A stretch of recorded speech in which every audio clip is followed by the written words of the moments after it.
All right. Just hold on briefly for me before we take a break. Sam George, the member of parliament who was assaulted, is on the line. Okay, so thank you for joining us. Good morning. Good morning to you, and good morning to your panelists and listeners and viewers. Right. I hope you are good. By the grace of Almighty. You are not hurt? Physically a little hurt, but yeah, I'm good. Okay. I saw the guy who ran on you, you know, hitting you, and you were a bit reluctant to hit back. Maybe you were afraid that his colleagues would pounce on you. What did you say to him? Because I heard you say something that sounded like you provoked him. Well, I was walking away from the incident after telling them that the assault on a man in his house was wrong. Okay. When I got called out. My name was called out by one of the men in the truck who said, in tree, Sam George, you think you're a stubborn cat, basically. To wit, you think you're stubborn. You're every time criticizing President Akufo-Addo. And that's what made me turn around. And he said he would deal with me. So I turned around and asked him, what would you do to me? Then he responded, this is the beginning of 2020, and then the team jumped out and attacked me. Right. Okay. And my reluctance to engage was, first and foremost, I was not there as a brawler, I was there as an election monitor. Secondly, looking at the manner in which I had seen them brutalize people and fire live ammunition into crowds, I knew that these were not people who were trained security operatives. These were simply a bunch of... Okay, so the point of, to the specific point of your, to the specific point of your intervention, what is it? Why should we listen to you this morning? By several phone calls and messages that Captain Budukumsin on your show has indicated that I triggered this by arriving at the location with 15 motorbike riders. Captain Budukumsin is senior. Okay. All right, Sam George, hold on for me. We understand we have a bit of a terrible sound. We will clarify that. We'll take a break. We'll call you back. You're welcome back. This is Newsfile. It's your most authoritative news analysis platform. And do I have Sam George back so I can deal with him quickly? And yes, I'm here. Great. Okay. So you were making the point about your intervention and the reference to you by Captain Budukumsin. Absolutely. I need to state for the fact that the presentation by Captain Budukumsin with respect to my person is entirely false and incorrect, and I would urge him to exercise restraint in repeating that on any platform and possibly retract and apologize. Because let me state for the fact, I drove myself alone. I was alone in my vehicle, drove myself from the morning when I entered the constituency at around 6 a.m. When I got to Labawaleshi, I was driving alone. There was a second vehicle behind me, which was a vehicle of the Deputy National Women Organizer, Mami Efwa, of the NDC. When we arrived at the center, the first thing that happened was the group of men from National Security said they were arresting her because she had taken a picture of them. There was a police DSP by name DSP Azugu. He's a 7-man in the Ghana Police Service. He was in his uniform, police uniform. He was leading the team. I engaged him. DSP Azugu is alive. He's still serving in the police service. You can call and ask him if I arrived there with any motorbikes. I did not move with any motorbikes. Roland Walker of Joy TV was present when I arrived at the center. Everybody will attest to the fact that I drove myself. I was walking alone. I did not move with any motorbikes. If there's been an assault and it wants to be investigated, let us be circumspect. Let us not create things that are fictions of people's imagination, and let us not denigrate people's integrities. I beg you. Right. So Sam George, hold on. He's not the only one telling this story. This story is the same being told about how you got to the place. And we are told that it even took Oko Vanderpoy to intervene to help to resolve, you know, the situation. Gratefully, Honorable Oko Vanderpoy is alive. I met Oko Vanderpoy at 6:45. I was coordinating the MPs who were supposed to work on the day. So I had been given all the accreditations from the Electoral Commission. I met Honorable Oko Vanderpoy at 6:45 a.m. in the company of Honorable Linda Oklu, MP for Shayo Sudoku, and Honorable Francis Dakura, MP for Jirapa, at 5 a.m. in front of Ekwafo Hall, on Legon campus and gave them their accreditations and then told them where they were supposed to be stationed to work. I never engaged Honorable Okovan-Dapoy anywhere again. I am challenging anybody, and let me use your platform to serve notice respectfully, that anybody who makes any such allegations again will hear from my lawyers, and they will have to prove with evidence, because it was open, there were media men there were cameramen there was Joy TV there was City TV there. Okay, so tell us, because you were there in the center of it all. Tell us. Deputy National Women Organizer. Okay, tell us about. Anywhere. Mr. Brian Achampong, who is the Minister of State in charge of National Security, right, I hear is the one who has made this allegation first. Right. Let me put on record that on Thursday, when it happened, in the evening of Thursday, he called me, and this is something he's also put out. He called me as my colleague, as a colleague in Parliament and as a personal friend, and apologized for the actions of his men and told me he was going to investigate and share the report of the investigation with me and make sure from the videos he had seen, he will identify the people who assaulted me and deal with them. Okay. At no point in time did he mention 15 motor riders. Yesterday, when I saw this story for the first time from CTFM, I called Brian Achampong again, and he denied making such an allegation. Right. So he has no basis to make such an allegation. Some George, there are about 15. There are about 15. There are about 15 guys. There are about 15 guys. Sorry. Can you listen? Please listen to me, sir. He said it was incorrect. Please listen to me. That point is made. That point is made. Hello, Sam George. That I was with. Hello, Sam George. And I'm saying, DSP Azuku. You were there. The men that were arrested, we are told some of them, about 15 of them, belong to the NDC. Who were they? DSP Azuku is well known in police circles. Okay, too bad. We can't continue. Thank you very much. Okay, right. So you are still here on Newsfile. My guest, Clara Berry, Kaseti, Dr. Emmanuel Akwete, Josephine Nkrumah, and Captain Budu Kumson. Now. It's a bit intriguing though, but I don't even know how to look at this. Dr. Akwete, there are those who say what is said to be compromised evidence, so to speak, including footages. There are those who say we have seen certain individuals who were in the security uniform of national security, and they are known within the NPP, and they are known to be around NPP officers. So they know them, and the evidence is cannot be challenged. So they say, so how did these people find themselves in national security uniform to come to that operation? As Sam George refers to, one of them said, this is the beginning of 2020. I suppose most of us heard that.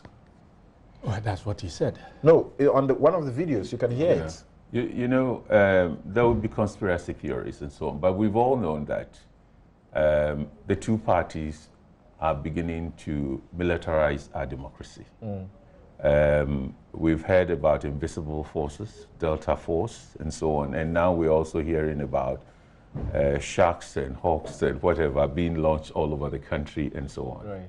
But this democracy does not need these people. And what is the relationship then between them and the security agencies? When in government, the rumor that you always hear is that the government of the day is trying to get party people recruited into the police. And it's been going on for the past 26 years. So we've ended up in a situation where, truth to be told, not only is the police as an institution weakened organizationally, the recruitment, the people who go in and so on, but also the control and so on. And then now we've reached a new phase where we have armed vigilantes coming up with blatantly and so on. Are there no laws of this country against this? And who is to enforce them? So when you go that way, then everything sells. I mean, the conspiracy that this is part of a police and so that's why we need to investigate this professionally. I mean, this is seriously a botched operation. It's a disgrace. The reason is this. No, but you see, let's not lose sight of the fact that we also hear a lot of exaggeration in the process. That is why you For need example, professional my last question to Sam George, unfortunately, Yeah. he couldn't hear me, or that he didn't appear to be willing to take further questions. Yeah. My last question to him about the people who were there, some of whom are identified as also being dressed in a way, yes, you know, suggesting that they were also out there to do some security kind of work. That is why. But beyond that, when he reported the issue on his Facebook wall, he said several rounds of ammunition have been fired at him. Okay, my first question to him when he came on, I asked him, I hope you are good. He said, fine, you are not hurt. He was okay. So these are the exaggerations that also happen. Yes, so the truth is only known when professionals handle it. They would look at whether allegations can be substantiated, corroborated, and that's why we need the police and whatever measures will be taken that professionals get in and put the facts to the people. Okay. You don't only have to report to the Minister of Interior or Security or the President. The public has the right to know who were these people. Right. I mean, the footage is such that you can identify them. Were they all police officers, trained, and so on? The details must be out. This might be, much as we are distressed by... You don't support the inquiry. So I support the inquiry. I support the inquiry. Because if the police is connected a bit and they are seeking to dissociate themselves, I support the inquiry. And they may lack, as it were, the gravitas to be able to be bold about it. Why do we make the police do the investigation? And why should you allow the national security itself, which is being accused, to also investigate? So that's why some are calling for the commission. What I said about the commission is that commissions take a very long time. This is something that we need to know the truth and it can be found. Because there is footage, there are witnesses, the police, the command, who was ordered to do what, and how did they mess up would all be known. Okay. The inefficiency or incompetencies will be known. The persons involved will be known. But this must be made known to the public. Okay. And also the appropriate authorities, because this portends what could happen in 2020. I see. You are dealing with an election that, in the scheme of things, is not a game changer. Okay? And therefore, that's why I'm baffled. This can lead to this. Then what about 2020? Okay. Where it is the real actual power game. Thank you. And so investigations are needed professionally, quickly, and it must not be handled in such a way that there could be silence or there could be whatever cover-ups and so on. It must be done and we have Ghanaians, there could be judges involved in this. So now let me continue with Josephine and the NCC. For the large part of 2018, consistently you issued statements and you denounced and decried the culture of the political parties, you know, having their own hawks, whatever they call them. And they call them vigilante. I call them not vigilante. They're hooligans. Now, you kept on giving the warning, giving the warning, giving the warning. And now this happens, you issue a statement again, and you tell us, like, we told you so. We are getting into 2020. Can we imagine what is going to happen? Is that all the NCC can do? But hold on, let's listen to COP Kofi Boakye, who spoke about this matter earlier and how it's getting out of hand, and Dr. Agozo, also of the police, Agozo, of the police transformation unit, who also spoke about what ought to be done about this vigilante, so to speak. This vigilantism is something which is clear and present danger to our democracy. And it is escalating. It's not coming down. Because something has not happened. But I can assure you, if we don't sit up, police, political parties, both NDC and MPP, civil society, those who know better, if we all don't sit up, 2020 and beyond will be something explosive, and it can be something that will not be able to contain. The Inspector General of Police shall be appointed by the President, acting in consultation with the Council of State. Who are the Council of State? Who appointed them? Where is their loyalty? Don't answer. Keep it to yourselves. Now, the Inspector General of Police shall be head of the police service but shall be subject to the provision of the article and to the control and direction of the police council. Who is the police council? Headed by the vice president, who is also a party member and a member of the government. What kind of advice do you expect from him?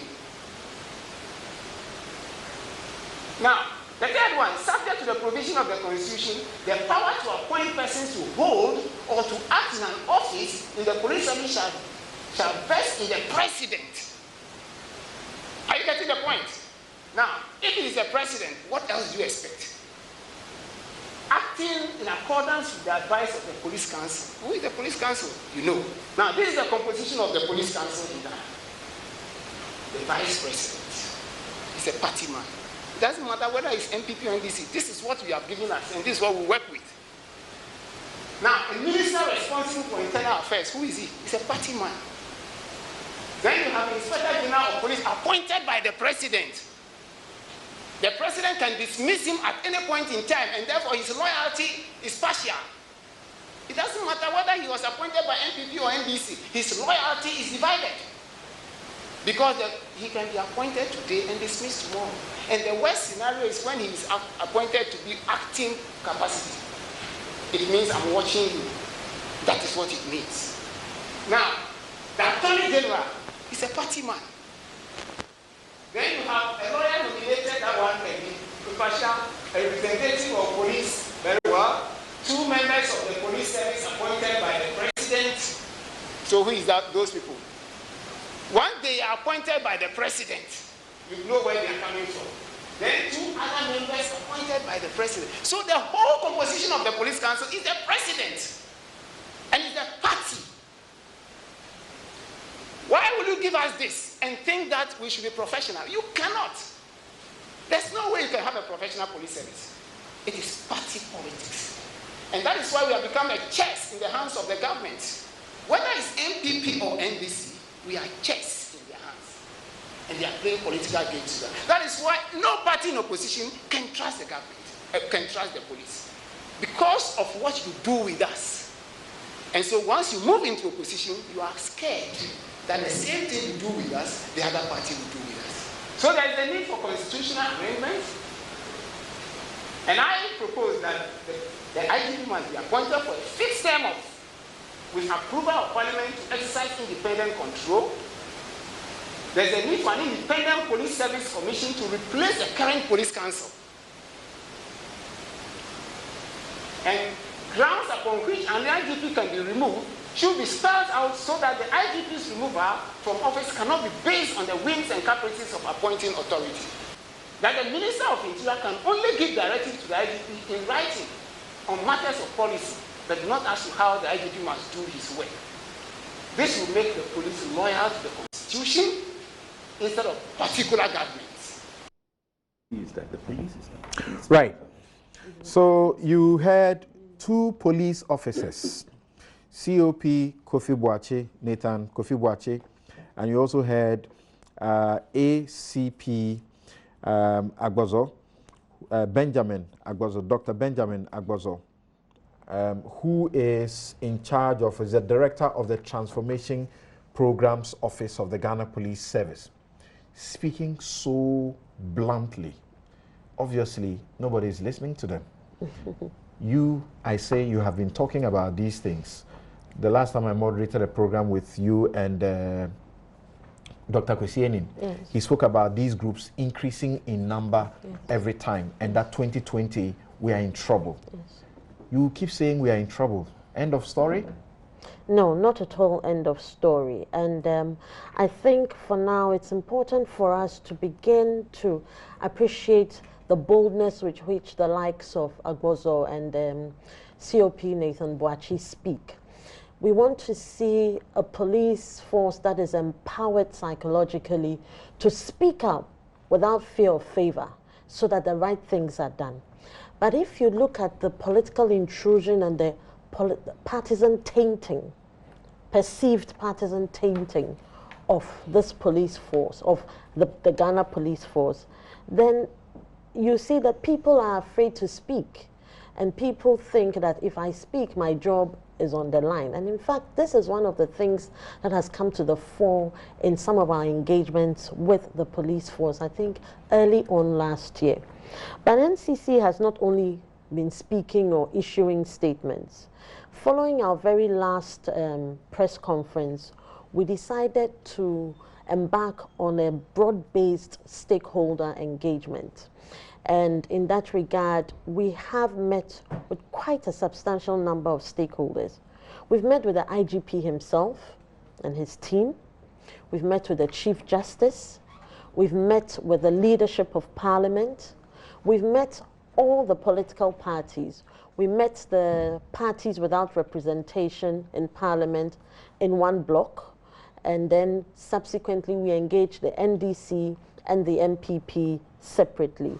We've met with the TUC, we've met with the National Peace Council, who else? We've met with the Chief Imam, we've met with the Christian Council of Ghana, we're yet to meet the NMC and a few other stakeholders. We've also met with academia on this. The idea behind it is to interrogate the issues or the factors that have contributed to the upward incidence on the formation of vigilante groups and, in fact, the brazenness with which they approach their activities now. We also want to understand what we as a people must do to stamp out vigilantism in our democratic culture, and for these stakeholders to proffer the kind of solutions as a broad-based national agenda for us.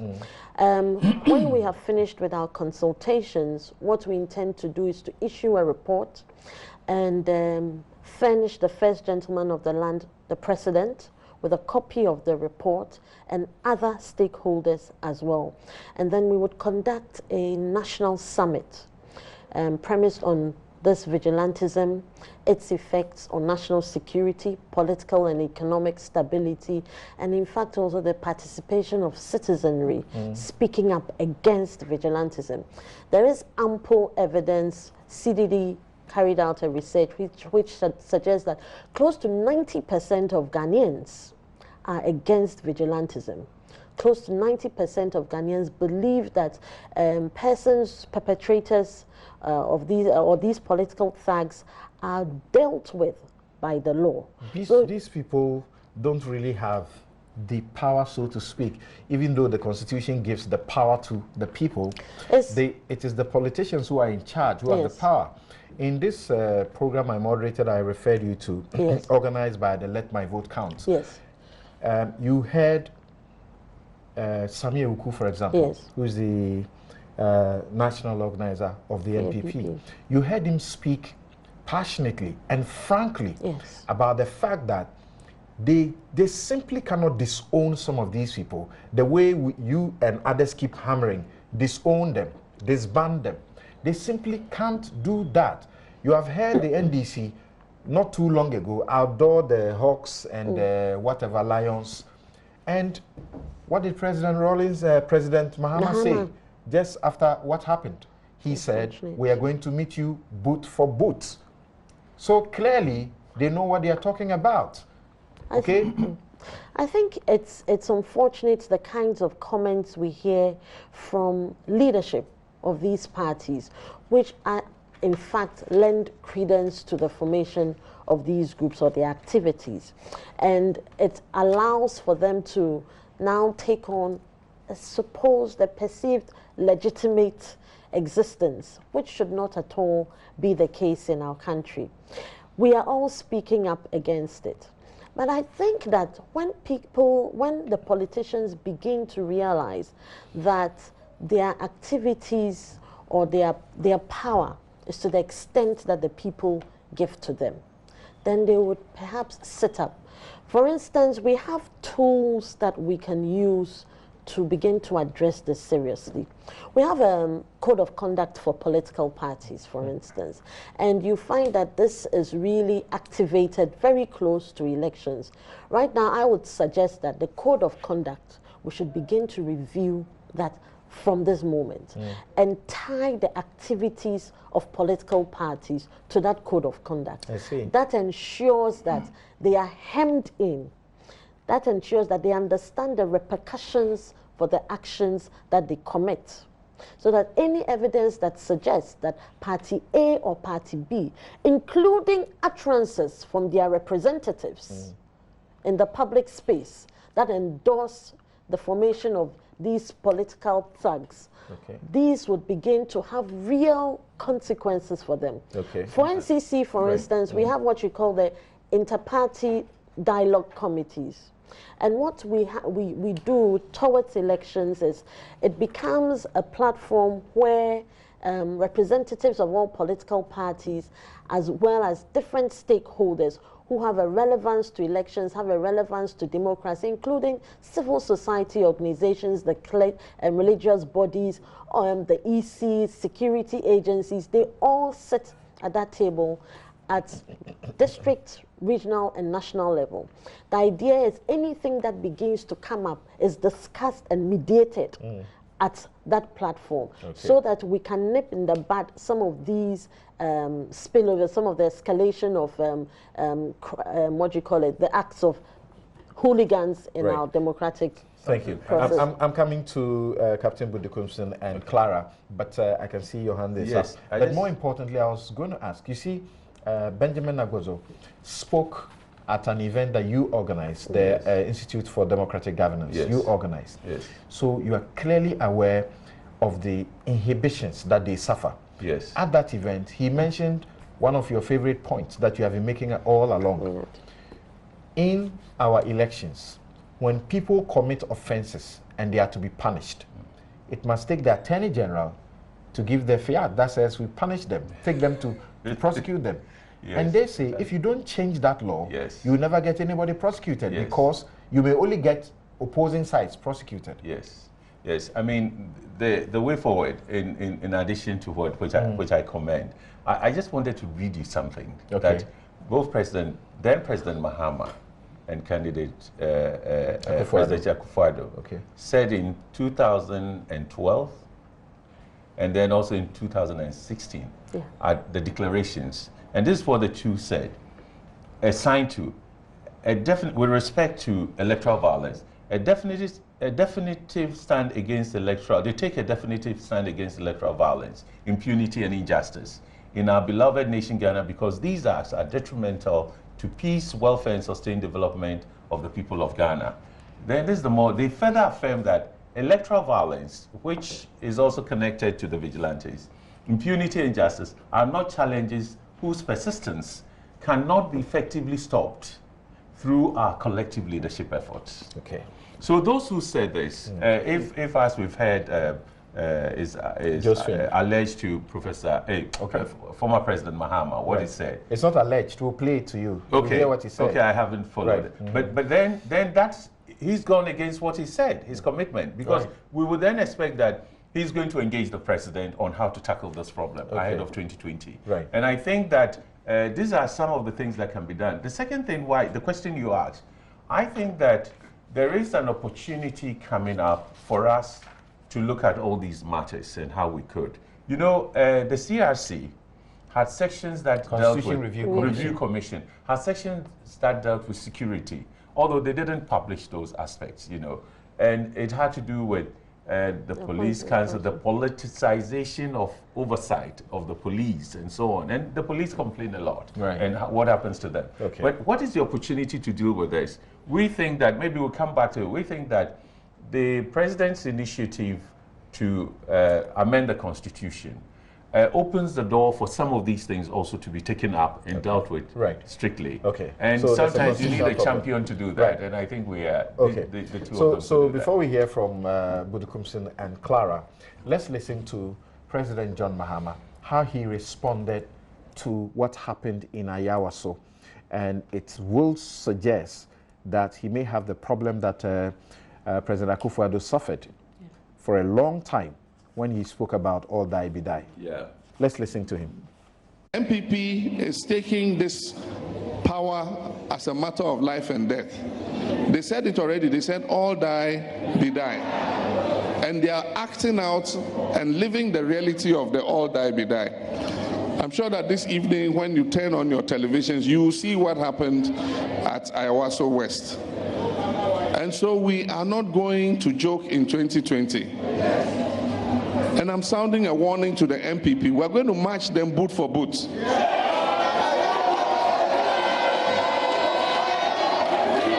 We respect the constitution of this country. And NDC is a democratic party.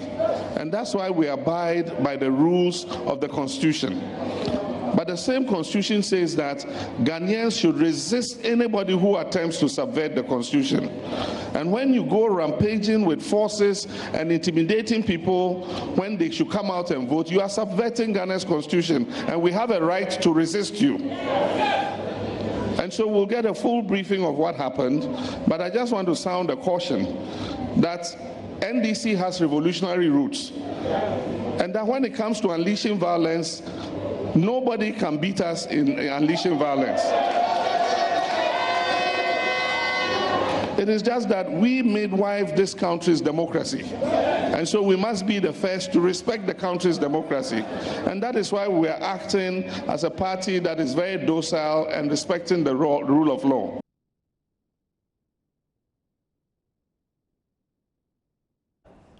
Right.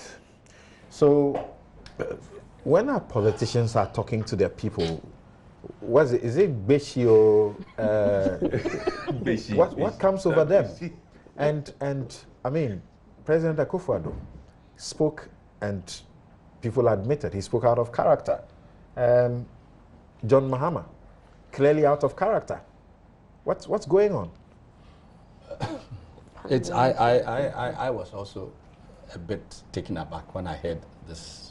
Wow, this clip serious. yesterday evening. So when I heard it, and the end of it, you know, and this is where I say that the comments and actions of people in leadership positions, where you control, have a lot of influence, all these people in these leadership positions should exercise some qualities of maturity, of temperance, of forbearance, you know, right? And sometimes when I also get upset, then I call them emotional babies, sitting over us, you know, when they get angry, they say everything, they're easily carried away with their sentiments and emotions. It was most unfortunate, and this is what I say, that it looks like the utterances of the people in leadership lent credence and support to the vigilantes. I would want to look at how did we get here, because we've let a genie out of the bottle and we should do everything to put it back in the bottle. I would just come to the recent history. How did this vigilante thing started? I was in school when PPP and now and all those people were campaigning. There was no vigilante. I heard that UP time and Gold Coast time, but that was then. But in these recent times, as I was growing up, they campaigned and these things were not there. Then the revolution time came, and then we had these PDCs, the commandos and all these things. And I think that maybe that was what has given birth to this new baby, which is now growing, and it is growing with fangs, which is the dragon, which we have to do everything to tame. Because in the process, the opposition were literally forced also to come up with protection for themselves. And in the process, if I won't put my son on the line, who are these people who will be prepared to do these jobs? They were not the best, right? But then at that time, we accepted them because they would protect us, which suggests that the state failed at a point in time to provide equal protection for both sides. One side felt done in, so I have to get my own. And I think, in my opinion, I think that was the genesis of this thing, and it is escalating.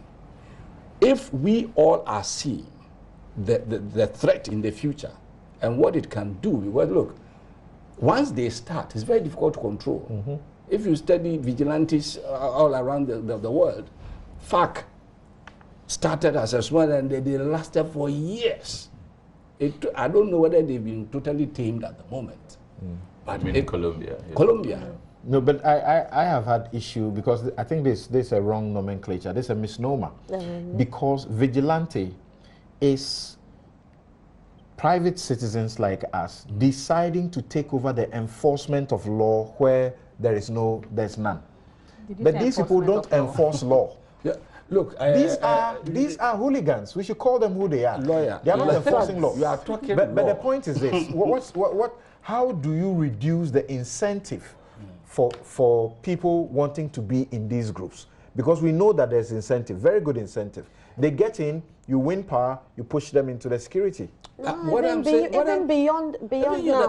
now, it's no longer you get in, you get power, but now they're paid for their services. Yes. It's become an entrepreneurial exercise. What I'm saying is that this thing has mushroomed, it is morphing, and we have to stop it by all means. And we have to get the buy-in of all sides to actually say we'll stop it. But I will also say that the public should also now start putting pressure, because it's only pressure that will put this in. We should name and shame people who use hate speech, people who incite on platforms. See, when you get to the platform and they see this crowd, I think some devil or some spirit gets into them, that, they go bonkers and then they start. You identify the spirit as the devil. Excuse me, let's not get No, it's good. You're able to see them. Well, the manifestation has a name for them, Popo Blibli. Yeah. Or is it Beshi? He has Beshi for them. The other guys is Popo That is Blibli. the manifestation of it. And we have to shame these people. See, they operate when we don't talk. Shaming They is not operate enough. under cover of darkness. Should be No, we have to put pressure on them. Shaming is not enough. Well, there could There are also be laws sanctions. against what they say on platform. This is incitement. And what does the law do? Kennedy Japan. Yeah. When he was arrested in 2012 in Kumasi, when he was inciting ethnic attacks, was arrested, nothing happened to him. And it's gone on. I think that it is the failure to enforce the laws. Okay. Fine. Thank you. You see, but then I will continue. You see, both, is it COP Boachi? Have I got that right? Yes, right? Kofi Boachi. COP Boachi and ACP Agbozo have said something very critical that we should take on board. Deep. It shows, especially Agbozo, it shows that there is the need to look at the law, Constitution. to give them some professional space. Yes. To be And professional. independence. The thing is that if you are in opposition, you see the problem. When you are in power, you don't see the problem. But funnily enough, I've been in Ghana for the last 15, 20 years, not 20 years, but I've seen change. When the shoe is on the wrong foot, it hurts. When it's on the right foot, it doesn't hurt. We have to be realistic, and civil society should force these politicians to act. We should force them. The power is in us, but we refuse to use the power because for whatever reason. And another thing I would also say is that there is a preponderance of illicit small weapons in the system. And I don't know what the police is doing about it, or whether they can handle it, because the Small Arms Commission is swamped. And if you look at the numbers they claim to be in the system, you see, and Ghana is very. If they will hear about a stash of them in a home and not, get into that place in the name of whatever, then we'll never get them out. Ghana's borders are so porous. If you go around, you see we don't have a border. In the evening, our security agencies, because it's so remote, they even withdraw, so that's free reign. Okay. And it's been an oasis, and actually, the participants in this violence outside are using it as a safe haven. Unfortunately for me, I've been one before. And when we were in some of these countries, you wouldn't believe the sort of weapons we had. And that is why I get personal scared. It's a plethora of issues. But the beginning is we have to recognize this vigilantism, or whatever you call it, because you lawyers like proper definitions. Whatever you call it, we have to identify it and say it is wrong. If it is wrong, what do we all do? And why were they there? Because maybe if you're in opposition, you feel that the state security is not protecting you. So we should get back to address all these issues, to make sure that there is fair protection of all parties. Okay. The police is given the space to be professional, and then we should shame these people, and then the law should also work. Right. If you incite people to action, you should be taken on. Okay. Now, Clara, can we, in all of this, look for, you know, very concrete, lasting solutions, including, he just spoke about, everybody just talked about changing some parts of the law and also bringing pressure to bear and ensuring that the right things are done. By-elections, are they not really a problem in this country? By-elections appear to be war zones in this country. By-elections, we have come to know, are the places where we see the arms use broad daylight. Can't we change the situation, not have by-elections at all? Or if there's a by-election, you know, disband or prohibit all other members from going into that constituency. Only the constituency members should stay there and do their work. No, by-elections, I don't see why, because we have refused to do what is right, then we decide that, okay, it's my hand, so let me cut it off. If we are saying that there should be no by-elections, so does it mean that if a member of parliament for a particular constituency passes, then that constituency shouldn't have a rep? No, that party replaces the person. No, I think it should be like, I don't think the problem is having by-elections. The problem is how we handle by-elections. So we have to identify what the problem, which is how we handle by-elections, and then we solve it. And as for when we talk about the suggestions about the solutions, I think like Dr. Kwete said earlier on, what is happening now is that our weaknesses that we've closed our eyes to are finding us out. We've created a system for the former President Kufuor noted that we've given the executive too much power, such that if the person wants to do good, they can do good, but it's a lot. The truth about the fact is that we have always pretended our institutions are independent. But if you look at the power balance, they are independent in law. But to a very large extent, they are not. And I've always said that, look, if we don't have the values... But the police example that Dr. Agozo mentions, they are not independent in law. That's where I'm coming to. So we've created a system, and when we are talking, we start to bandy words and pretend we are this bunch of angels who do the right thing. When in truth, we haven't cultivated the values that would allow the independence to sustain. So one, the truth is we do need leadership. And it means we really haven't had leadership in terms of building values. We do need leadership that creates the values that says that I know I have this power, but the reason why I have the power is for the welfare of the people. So I am not into showing where power lies. And I am not into showing people that I have power. That in spite of the power that I have, I want to do right. And I want to do right by all manner of persons, whether I like them or not. I've always said that sometimes we say people that, oh, talk, we are not being fair to people. They should talk and lose their jobs, because if the right power doesn't like you, it doesn't matter where you are in Ghana. Even your business, even if you're into private business, your business can be collapsed. Right. So when we start saying, oh, you talk, we have to also advocate, one, the right values, and most importantly, I think we have to revisit our constitution, like the ACP mentioned. We have to go back and try to create strong institutions. I don't know why we still have a debate as to whether we should have strong men or we should have strong institutions, because Africa has always had strong men. But but you look at, so we have to look at, we have to really study critically building lasting institutions. In which case, I don't think the police, that if they were supposed to function without fear, and when I say fear here, I'm talking about fear of their job. Because the truth is that they know, the political parties both know, which party ever gets into power knows how to shift their personnel around. And everybody, every human being wants a good post. So it is the reason why I don't think that the situation that we have now, that if the police were going to handle it, they are incapable of handling it. I think they actually can. I just think that they are probably not that confident enough because they are afraid. Or there are parallel structures. Exactly. That is also an issue. Exactly. So we have to, the institutional... But the fear she speaks about is very real. That's what I refer to as the there are police officers empowerment. who complain to some of us how they get removed, as in shifted, because they may not be able to sack them. So what they do is, you are in Accra and you have done things we don't like. The party will make sure you are sent to maybe my village, Gambingo, far away, and you have your family here. You are perhaps going to school here and everything. So all of a sudden, in minutes, you are supposed to pack bag and baggage and leave Accra and go to far away in Bogatanga somewhere. But you know, there's so a more prominent example, Kumasi, Kofi Boakye, and the NPP. Right.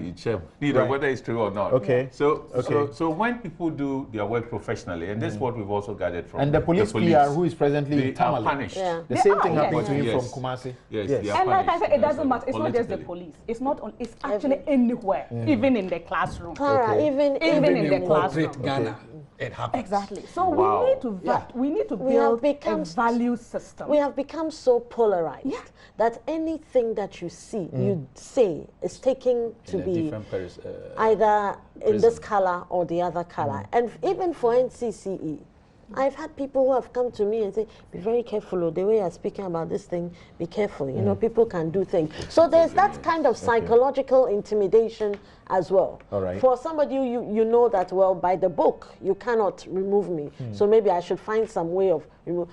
You know, these are the things that go on. And I didn't finish. If they don't remove you, they'll find ways of starving you. Yes, exactly. Yes. So it's back, and we all know that it's not limited to one political party. Right. So the truth is, I think we have to stop pretending. We have to wake up to our weaknesses and confront them. And I think this is when leadership we really need leadership that badly, because we would need a leader who would recognize that I am going to apply Article 1.2, and I want that across board. That way you instill confidence in your citizens, you instill confidence in your institutions, and then they have an example to learn from. So I think the real problem, we have a problem. I think we have created a situation, and I think our weaknesses are finding us out. So we have to go back. And as for the Constitution, I think we do need to take another look at it and see how we can build real institutions that have their commitment to the state rather than any political parties, because political parties come and go. But we, the people, we remain here. And I'm sure we all want the same things.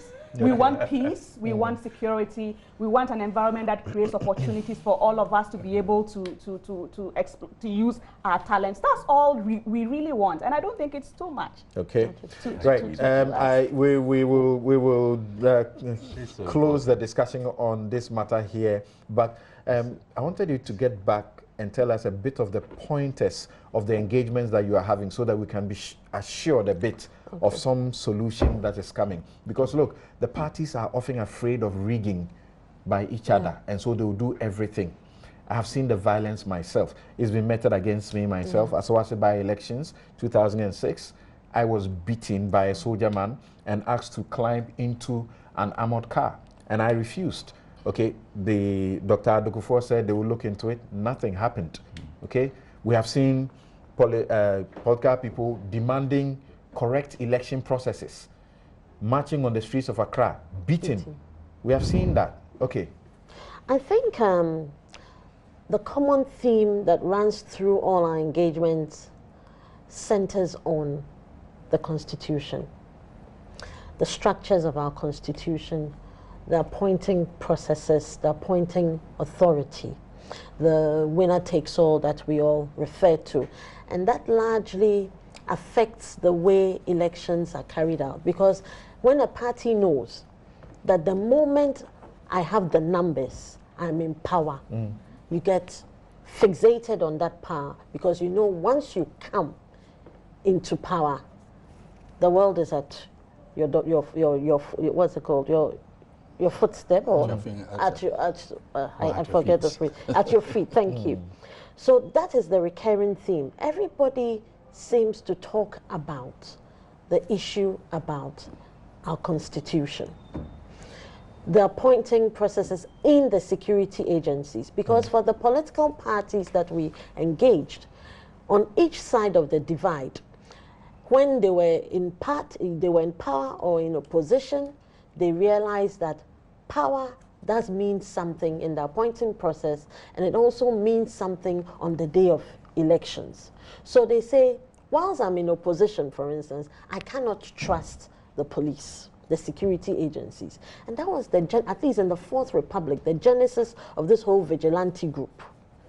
People decided that we have to monitor the ballot box, we have to follow it, we have to see where it takes us to.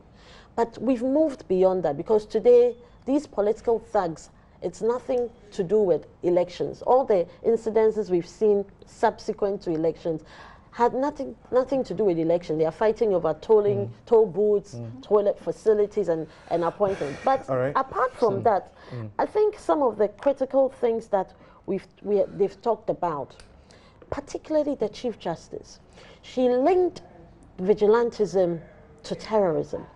And I think because of her previous work, she was able to trace the arms trade, the root. And you see that it follows a pattern where you have vulnerability in certain countries. And what is it that causes that vulnerability? Is the incidence of lawlessness like you see. So when you have lawlessness and you have competitors to political actors or to state actors who begin to carry arms, you know, okay, there's a viable market for me here. So the arms trade comes our line. Then you find terrorist groups who begin to see that we can sow the seeds of terrorism here. So we should not even be looking at this just at the level of elections or our democracy, but at the very core of our country's existence and our political stability. I want to make a point. You see, I think the core of the problem, from my point of view, 1 minute, please. Yes, could be traced to our constitution. And this constitution was done in 92. And who were the actors at the time? We're doing all the wrong things and we are blaming the constitution for it. Yes, but you see, are we not reasonable human beings knowing the right thing to do? There's too much power. There's too much power for the executive. Okay. And then when then we complain when we are in opposition. Okay. But when we come, it doesn't happen. All right. So we have a critical look at the constitution. This is a very important issue. Give some 2 minutes. You know, 1 minute. This constitution that we are talking about has also given us stability. So there's something good about it. Okay. So the way we approach it, I think I do agree that aspects of the constitution, after all, we had 97 proposals, but constitutional experts have said you can't change 97 articles in your constitution at the same time. Right. So you cannot do even entrenched provisions happening. So thank you. I'm sorry, but we have to. Just a minute. Clara, that would be so unfair on me if I don't do that. So Clara wants 1 minute. The important thing is that there is an opportunity to amend the constitution. Article 55A. Follow that through. But also we must look at political parties. Political parties are the ones causing the problems because financiers aren't they grounded in the constitution? They are not regulated beyond elections. The one body that has so much power when we vote for them, that is not regulated. Our political parties. These are more operational things we should look at than always going to the constitution. Clara, your 1 minute. Okay, so we need to. Yes, the constitution at least it's done. We are not saying it's done a lot of good for us. I mean, we are where we are today, but the weaknesses that are in there are now showing up. And then if we don't address the weaknesses that are showing up, we will probably find ourselves where we don't want to be. But let's do it strategically. So, yes, we will. But that would take leadership.